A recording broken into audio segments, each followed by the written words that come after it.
Hello everyone, good morning. তো আজকে সকাল থেকে ব্লগটা শুরু করলাম। আজকে বড় অফিস যায়নি এখনও, এখন বাজে 10টা।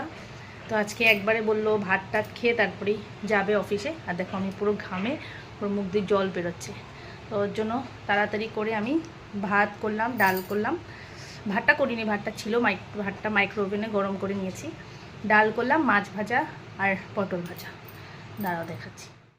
ডাল করে নিচ্ছি, পটলটাকে এখন ভাজবো বেসন দিয়ে, হলুদ লবণ দিয়ে, মরিচের গুঁড়ো দিয়ে। আছে মাছ ভাজা, মাছটাও রেডি করে রেখেছি। মাইক্রো ওভেন থেকে ভাতটা গরম করে নিচ্ছি, একদম ভাতটা দিয়ে দেবো। রেডি করে রাখছি, এটা আমার। ওটা খাওয়াটা দিয়ে তারপরে আমি চাটা খেয়ে নেব। তো চলো, এটা জিনিস আজকে দেখাবো। আজকে আমার ব্রেকফাস্টটা আমি এক্সপেরিমেন্ট ব্রেকফাস্ট করবো। তো কি এক্সপেরিমেন্ট ব্রেকফাস্ট করবো আমি বলছি তোমাদেরকে। এই দেখো, এটা দেখতেই পাচ্ছ, এই যে এই জিনিসটা দাঁড়া দেখাচ্ছি। এই যে দেখো, এই যে এইটা বানিয়েছিল আইসক্রিম, ম্যাঙ্গো আইসক্রিম, আমার শাশুড়ি মা। তো ম্যাঙ্গো আইসক্রিমটা একদম ভালো হয়নি, একটু বেশি আইস হয়ে গেছে। তো এখানে দুধ আছে, আম আছে, তারপরে অ্যালমন্ড, বাদাম, কাজু টাজু অনেক কিছু আছে। তো দেখতেই পাচ্ছ যে এই জায়গাটা একটু জমে জমে আছে। বাকিটা আমি এখন এটাকে ফ্রিজ থেকে বের করে একটু জলের মধ্যে রেখে দিয়েছিলাম। তারপরে জিনিসটা যখন গলে গেল, এই জিনিসটা এখন লিকুইড হয়ে গেছে। এখন এখানে আমি একটু মুসলি অ্যাড করব। যেহেতু এখানে দই আছে, দুধ আছে, আম আছে, তারপর অ্যালমন্ড, বাদাম, কাজু টাজু সব কিছু আছে। অনেক মানে ইউজফুল জিনিস আর বহুত এক্সপেন্সিভ জিনিস অনেক কিছুই আছে। আর এই জন্য এটার মধ্যে আমি এখন মুসলি অ্যাড করব। মুসলি অ্যাড করে এটাকে আমি এখন ব্রেকফাস্ট আজকে খাবো। তো আইসক্রিম যেহেতু নষ্ট হয়ে গেছে, এর আইসক্রিম তো আর খাওয়া যাবে না। তো এটাকে এখন আমি তারপরে মানে এটাকে ইসে করে গলেই তারপরে এটাকে খেতে হবে। তো দুধ আর আম আছে, খেতে টেস্টি লাগবে। তো এটাই হলো আজকে আমার এক্সপেরিমেন্ট ব্রেকফাস্ট। আজকে আমি এটাই খাবো। চলো, টাটা। এই দেখো, এটার মধ্যে এই দেখো, এই যে মুসলি, কত কিছু, অল্প একটু মুসলি অ্যাড করে খাবো। জানি না খেতে কেমন লাগবে। তো বাস এটাই এখন আমি খাচ্ছি। আর বন্ধুরা কি বলবো, খেতে কিন্তু অনেক টেস্টি হয়েছিল।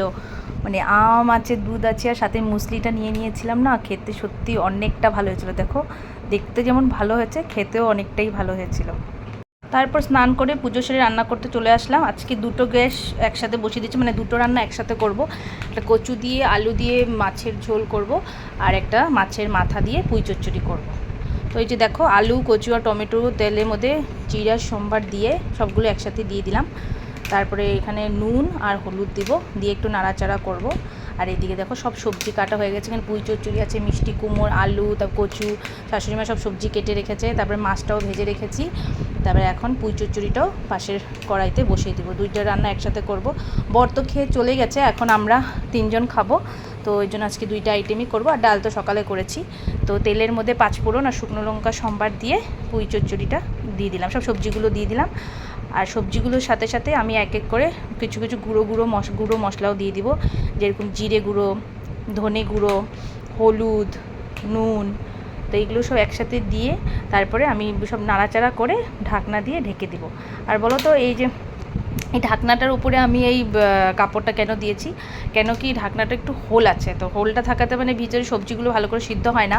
তো এই জন্য হোলটাকে মানে সে দিয়ে কিছু দিয়ে ঢেকে দিই, তো জিনিসটা মানে ভালো করে সিদ্ধ হয়ে যায়। তো এই জন্য এই ঢাকনাটার উপরে আমরা যখনই আমি রান্না করি কিছু একটা কাপড় বা কিছু একটা চাপা দিয়ে রাখি। আর তারপরে কি বলবো, আর আসামের তো বানপানি, তো বহুত অবস্থা খারাপ, অনেক লোকের তো প্রচুর মানে কষ্ট হচ্ছে। এখন মনে হয় অনেকটা একটু শুকিয়েছে, কিন্তু শুকালে কী হবে, এখন শুকালে তো আরও বেশি। ঘরের ফার্নিচার, সব জিনিসপত্র, লোকের খাদ্য খাওয়া, মানে সব দিকে মানুষের এত কষ্ট হচ্ছে। সব নেটে সারাদিন দেখছি, সবই দেখছি। কেন কি আমি বুঝি ভালো করে যে বাড়িতে জল হলে, জায়গায় জল হলে কতটা লোকের কষ্ট। আমরা যখন ছোট থাকতাম, আমার বাড়িতেও খুব জল হতো। যেহেতু আমি ডিব্রুগড়ের মেয়ে, আমি যখন ছোট ছিলাম, আমি আমার দিদি, কারণ আমাদের বাড়িতে খুব জল হতো, খুব নিচা ছিল বাড়ি। তো এই জন্য আমাদেরও খুব জল হতো ঘরে। আমি, আমার মা, বাবা, দিদি, আমরা সবাই জল কাচতাম। বর্ষাকালে হলেই জল হয়ে যেত আমাদের বাড়িতে। তো এই জন্য বাড়িতে জল ঢুকলে যে কতটা কষ্ট হয় সেটা আমি একদম নিজে ভুক্তভোগী। তো এই জন্য আমি খুব বুঝি ব্যাপারগুলো। আর ভিডিওগুলো দেখলে সত্যি চোখ দিয়ে জল এসে পড়ে।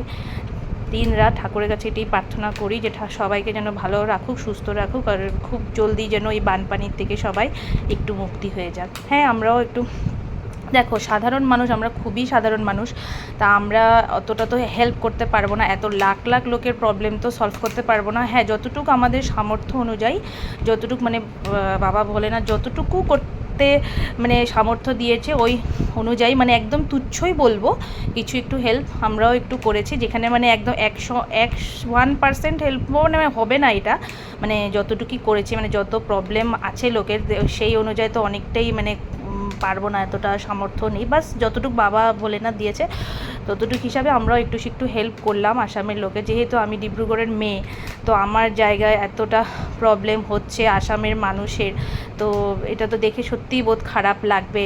সে আমি যেখানেই থাকি না কেন, আমার বিয়েও বা যেখানে হয়নি কেন, নিজের জায়গার টান তো সবারই থাকে না, ঠিক না, তাই না বলো? তো তোমাদের সাথে কথা বলতে বলতে আমার রান্নাটাও কমপ্লিট হয়ে গেলো। তারপরে দেখো ঘরটা ঝাড়ু দিয়ে এখন মুছে নিব।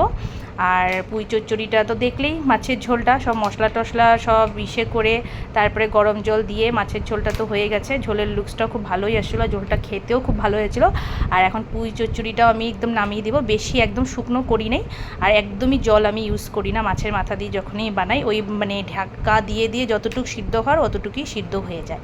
বাস এই যে আমার ফাইনাল লুক পুঁই চচ্চড়ি। তো চচ্চড়িটা খেতেও খুব ভালো হয়েছিল মাছের মাথা দিয়ে, তো দেখো দেখতে কি ভালো হয়েছে।